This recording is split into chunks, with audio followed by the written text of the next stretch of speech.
आज हम लोग उपसर्ग पढ़ेंगे।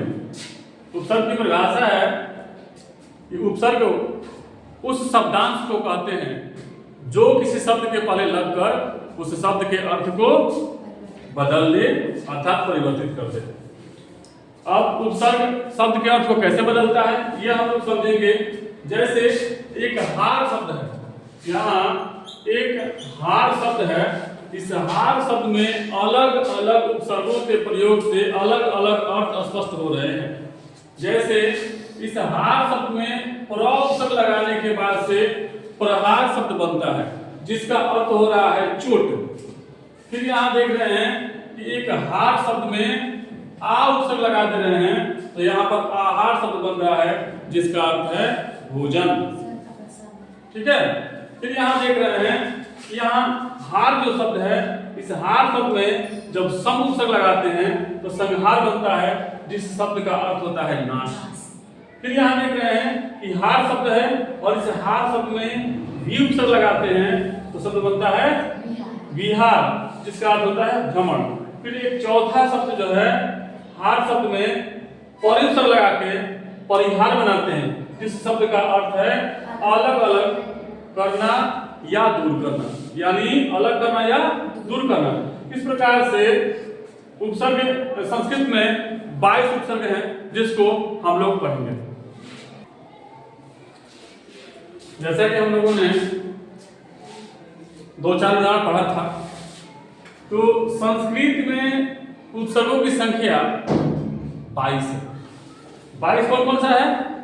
प्र, पर, अप, सम, अनु, अव, निस, निर, दुस, दूर, वी, आंग, नी, अधि, अपि, सु, उत, अभि, प्रति, परि, उप।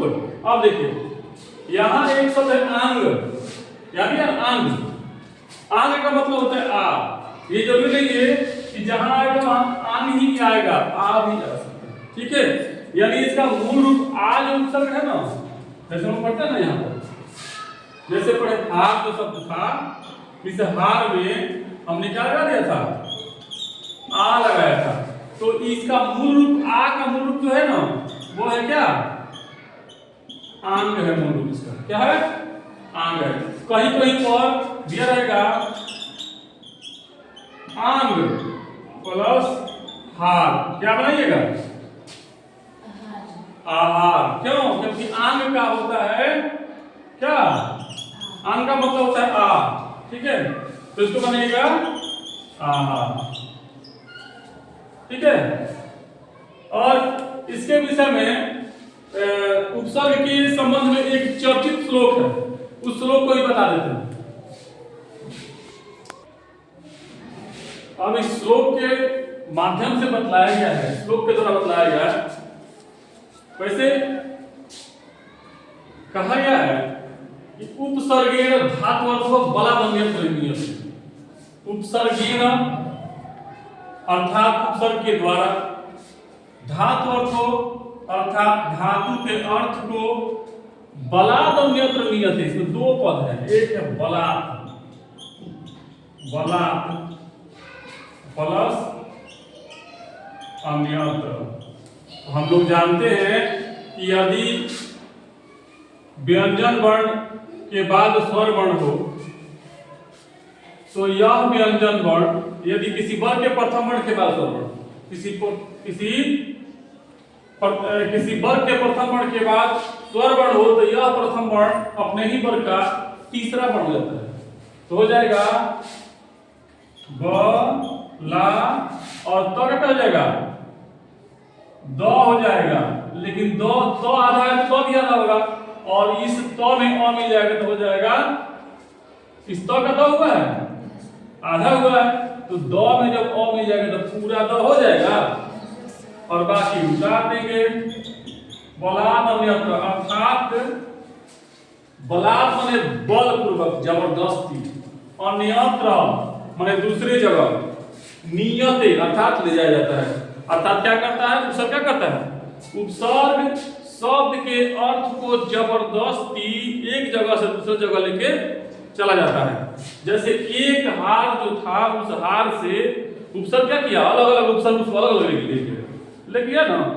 एक उपसर्ग इधर लेके जा रहा है खींच के, एक उपसर्ग इधर लेके जा रहा है खींच के। तो इसलिए यह श्लोक जो है, यह श्लोक एकदम फिट बैठ रहा है कि क्या कर रहा है कि उपसर्ग जो है वो शब्द के अर्थ को क्या करता है, जबरदस्ती खींच के दूसरे जगह लेके जाता है। अब पढ़ें कैसे कैसे लेके जाता है। जैसे प्रहार, आहार, संहार, विहार, परिहार, 4 टुकड़े थे। ये चारों जो शब्द हैं एक ही हार शब्द है। उन हार शब्द में प्र लगा देने से प्रहार हुआ, आ लगा देने से आहार हुआ, सम लगा देने से संहार हुआ, वी लगा देने से विहार हुआ तथा परि लगा देने से परिहार हुआ। समझ गए? उतार लीजिए।